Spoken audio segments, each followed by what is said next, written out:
आजाद है आपकी तरफ से। संगठन सुनिए, अबू मसाल अल बरानी एक संगठन है जिसका उद्देश्य है ब्लोन अप एवरी चर्च, किल एवरी क्रिश्चियन।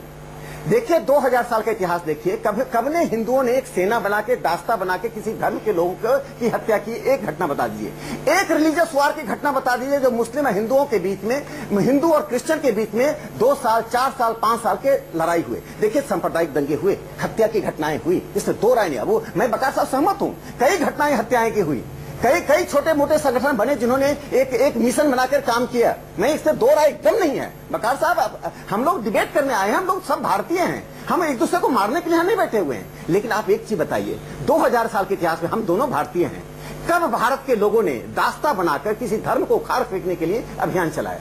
आप हर छोटी मोटी घटना को यदि आतंकवाद कहेंगे तो आतंकवाद को संरक्षण देने का काम होगा। 30-30 साल का युद्ध किसने लड़ा? अबू बकर ने क्यों जेरूसलम को ढाहा?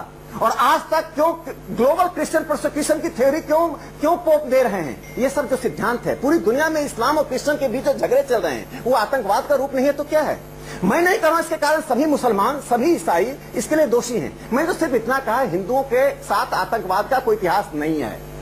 मैं यह नहीं कहूँ फ्यूचर में नहीं होगा, मैं गारंटी लेने वाला कोई, मैं भविष्य वक्ता नहीं हूँ। कर्नल पुरोहित, सबने मिलकर जो संगठन बनाया था, हिंदुओं ने पूरी दुनिया में कभी भी किसी धर्म के खिलाफ, किसी जाति के खिलाफ, कट्टर हिंदुओं के खिलाफ लड़ाई जंग नहीं छेड़ा। कुछ कट्टर हिंदुओं ने जो संगठन बनाया था, जिस पर यूपीए सरकार के समय आरोप लगा कि तमाम तरह के हमलों को अंजाम दिया गया, जिनमें हैदराबाद की मक्का मस्जिद, मालेगांव समझौता एक्सप्रेस और ये अजमेर दरगाह ब्लास्ट। राकेश जी, मानक जी एक चीज बता दीजिए, दुनिया के इतिहास में एक गृह मंत्री का नाम बताइए जिसने कि अपने पार्टी के अधिवेशन में कहा कि मुझे पूरी जानकारी है कि हिंदू टेररिज्म है। संघ के कैंप में, बीजेपी के कैंप में टेररिज्म के लिए ट्रेनिंग दी जाती है। एक महीने बाद पार्लियामेंट के एक महीने, अरे सुन लीजिए, अरे सुन तो लीजिए, एक महीने बाद पार्लियामेंट का सेशन शुरू होने से पहले उन्होंने माफी मांगी, अपने शब्द को वापस किया।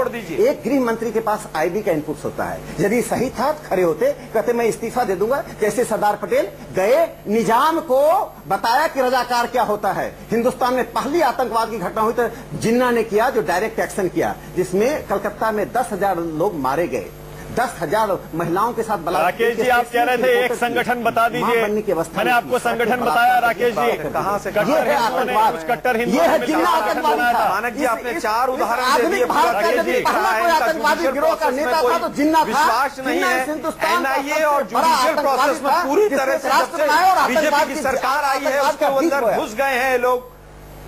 ये खिलवाड़ हो रहा है आतंकवाद से लड़ाई के माध्यम में। अच्छा, मालेगांव में आपने छोड़ा,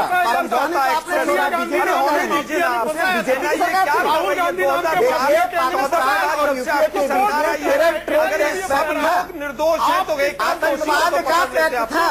दोनों ही आतंकवाद को अपनी करने के लिए उपयोग कर रहे थे। यहाँ ये कराता हूँ, दोषी कौन है उसको तो पकड़ लीजिए। और आज आलोक शर्मा जी दुर्भाग्य से पाकिस्तानियों के पैरोकार बने हुए हैं। अरे बाटला हाउस में सोनिया गांधी क्यों रोई थी? आपने हिंदू पाकिस्तान, हिंदू मुस्लिम इसी पे वोट मांगते रहिए, सारी जिंदगी इसी पे चली जाएगी। अभी थोड़ी देर पहले 2 जवान शहीद हुए और 56 इंच के सीने का ट्वीट नहीं आता है। मोहन चंद शर्मा के शहादत का अपमान करने वाली पार्टी को आतंकवाद पर बोलने का नैतिक अधिकार नहीं है। सारा सम्मान तो मोहन चंद शर्मा जी के अंग्रेजों राकेश जी, दिग्विजय सिंह कह रहे हैं हिंदू आतंकवाद नहीं होता। राकेश जी, दिग्विजय सिंह कह रहे हैं आतंकवादी हिंदू नहीं होता, आतंकवाद हिंदू नहीं होता, लेकिन आतंकवाद संघीय होता है। आतंकवाद संघीय होता है। राकेश जी, पिट्ठू थे, दिग्विजय सिंह कह रहे हैं। अरे तो चिदम्बरम और शिंदे साहब हाथ जोड़ माफी मांग लिया, हमने माफ कर दिया। फिर आलोक शर्मा क्या है चले गए? इनके 2 गृह मंत्रियों ने हाथ हमने माफ कर दिया। अरे आप लोग कौन माफ करने वाले भाई? जनता पार्टी संघ ने माफ कर दिया। आप लोग पहले अपने तो गुनाह धो लीजिए। माफी के भी पात्र नहीं हुए, पूछो अपने शिंदे, पूछिए अपने शिंदे साहब से, पूछिए आप चिदम्बरम साहब से। एनआईए का जितना दुरुपयोग इस सरकार ने किया है, 26/11 को पाकिस्तान को बताया तुमने 26/11 किया, वो भारत में समझौता खून से सने हुए पोस्टर लगाए 26/11 के बराबर का एक राजनीतिक रोटियां सेकी हैं आप लोगों ने। जैसे समझौता एक्सप्रेस की पूरी कहानी रची गई, जिससे पाकिस्तान ने 26/11 किया, भारत ने समझौता किया।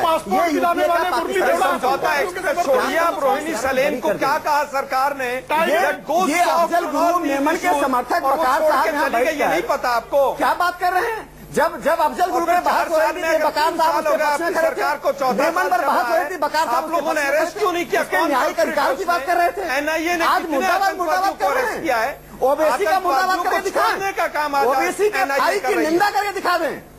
बकार साहब बड़ी बड़ी बातें कर रहे थे। राकेश जी, आसिम बकार कुछ दिखाना चाह रहे हैं। एक सेकंड, आसिम बकार कुछ दिखाना चाह रहे हैं। राकेश जी एक सेकंड, आसिम बकार क्या दिखाना चाह रहे हैं? क्या कहना चाहते हैं आसिम बकार?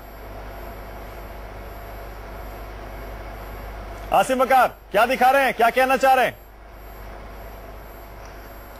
सर मैं ये कहना चाहता हूं, ये मैं मोबाइल में मेरे एक वीडियो है, एक श्री राम सेना है, श्री राम सेना का एक अध्यक्ष है, उसका एक वीडियो मेरे पास इसमें है। इसमें सर कुछ ऐसी आपत्तिजनक भाषा है जिसको मैं अपनी जबान से नहीं कह सकता, और अगर आपके चैनल पे सुना दूंगा तो भी आपको कम से कम 10 जगह पे बीप बजाना पड़ेगी इसके अंदर। और जिस तरह से मुसलमानों को गाली बकी जा रही है, और ये कहा जा रहा है कि एक एक हिंदू 5-5 हजार मुसलमानों को काट डाले, और उसकी ट्रेनिंग दी जा रही है, और हम श्री राम सेना के लोग हैं और हम हिंदुस्तान को आजाद कराएंगे। से कुछ नहीं होता, उपनाम देकर मुसलमानों के बारे में बात की जा रही है, माँ बहनों को गाली बकी जा रही है। आप बता रहे हो हिंदू आतंकवादी, मेरे पास सबूत है, आप तक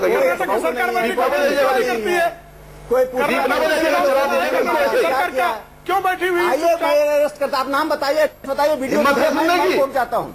आप वीडियो मैं जाता हूँ। ये फर्जी वीडियो है, लश्कर तोयबा के आतंकवाद पर जो है इसी प्रकार लेकिन वादा कीजिए कि कार्रवाई होगी, 24 घंटे में अरेस्ट होगा। आसिम बकार वीडियो नहीं चलाएंगे, आसिम बकार आप वीडियो नहीं चलाएंगे, हम बिल्कुल। आसिम बकार पुलिस है, कोर्ट है, सरकार, अगर ऐसा कोई वीडियो है आपके पास शिकायत है, आप ले जाइए सरकार को। नहीं बिल्कुल दिखाइएगा नहीं। मैं मानक जी, मैंने इसीलिए परमिशन ली, मैं समझता हूँ गरिमा को, मैं मीडिया की गरिमा को समझता हूँ, मैं आप लोग की जिम्मेदारी भी समझता हूँ सर। आप जाइए कोर्ट, आप सर मैं आपकी गरिमा समझता हूँ, आपकी जिम्मेदारी जिस दिन कोर्ट जाना बताइए, मैं कोई ऐसा काम नहीं करूंगा, मैंने इसीलिए पूछ लिया। लेकिन मुझसे कहिएगा तो मैं व्हाट्सएप पर भेज दूंगा सर। ऐसी घिनौनी वीडियो सिर्फ प्रेम शुक्ला जी समर्थन कर सकते हैं, राकेश सिन्हा जी समर्थन कर सकते हैं, बाकी दुनिया में कोई हिंदू से समर्थन नहीं। हजारों घिनौनी वीडियो कर सकते हैं, तो आतंकवाद से समर्थन करते हैं, चिंता करेंगे। उसके अलावा कोई आदमी समर्थन नहीं कर सकता। आप बताते हैं हिंदू आतंकवाद नहीं होता है। मैं कह रहा हूं आप उसके खिलाफ कोर्ट जाइए, आप उसके खिलाफ युद्ध का ऐलान कीजिए, मैं आपके साथ हूं।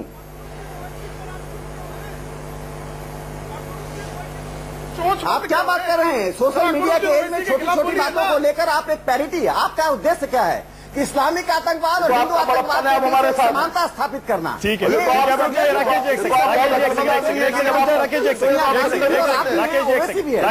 मैं आपको सर आसिम बकार, अब एक सवाल मेरा आपके लिए, पता है आसिम बकार आपके लिए मेरा एक सवाल, आसिम जब आप फंसने लगते हैं तो आप हाथ ऊपर उठा के सरेंडर कर देते हैं। आसिम बकार मेरा एक सवाल आपके लिए, आसिम बकार सवाल तो सुनिए, अरे सवाल सुनिए, बात का जवाब किसी ने नहीं दिया। सवाल सुनिए आसिम बकार, अरे सुनिए भी आसिम बकार, आसिम भाई सवाल सुनिए।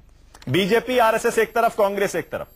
कांग्रेस कहती है यूपीए सरकार के समय जितने भी हिंदू पकड़े गए आतंक, अरे सुनिए ना आसिम बकार, आसिम भाई सुनिए, फोन कट गया क्या? सुनिए, एक तरफ बीजेपी आरएसएस, एक तरफ कांग्रेस। कांग्रेस कहती है यूपीए के समय असीमानंद हो, कर्नल पुरोहित हो, साध्वी प्रज्ञा हो, जितने लोग पकड़े गए सही पकड़े गए। बीजेपी आरएसएस कहते हैं कि ये सब गलत पकड़े गए, कांग्रेस की साजिश थी। आपको क्या लगता है, एनआईए अब सही कर रही है या पहले सही किया था? आसिम बकार।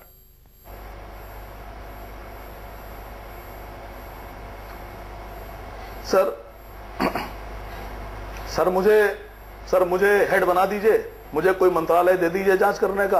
हाँ। मैं 1 महीने के अंदर दूध का दूध, पानी का पानी करके रख दूंगा। लेकिन सच्चाई तो यह है कि इनकार नहीं किया जा सकता कि मालेगांव में जो ब्लास्ट हुआ उसमें कौन लोग शामिल थे। मक्का मस्जिद ब्लास्ट में, अजमेर ब्लास्ट में कोई तो शामिल था सर, और जो शामिल था वो अरेस्ट हो गया। और रही बात कौन था कौन नहीं था, अब इस बात को तो मैं आपको एक किस्सा सुना दूं कि जिस वक्त गोधरा में एक सेकंड रुक जाइए। देखिए, अब आप कह रहे हैं कि जो था वो अरेस्ट हो गया। आज की सरकार कहती है 2 पाकिस्तानियों को छोड़ दिया गया। ट्रेन जलाई गई। अजमेर दरगाह ब्लास्ट मामले में 2 पाकिस्तानियों को छोड़ दिया गया था। उसके दूसरे दिन के सारे बात मानेंगे उठा के गुजरात के भी, गुजरात के अखबार भी देख लीजिएगा, सारे अखबारों में लिखा हुआ था कि ट्रेन के अंदर स्टोव था, गैस सिलेंडर था खाना पकाने में, और चाय बनाने की वजह से उसमें कुछ ब्लास्ट हुआ है किसी वजह से, रिपोर्ट पढ़ लीजिए। लेकिन उसके बाद से रंग बदल दिया गया। नानावटी आयोग की रिपोर्ट पढ़ लीजिए, क्या करते हैं, गोधरा के बने आयोग में बनर्जी आयोग बना था, बीजेपी ने क्या किया, दो अधिकारी दोषी है, और जो अधिकारियों ने रिपोर्ट दी है आधार पर साजिश को बंद कीजिए।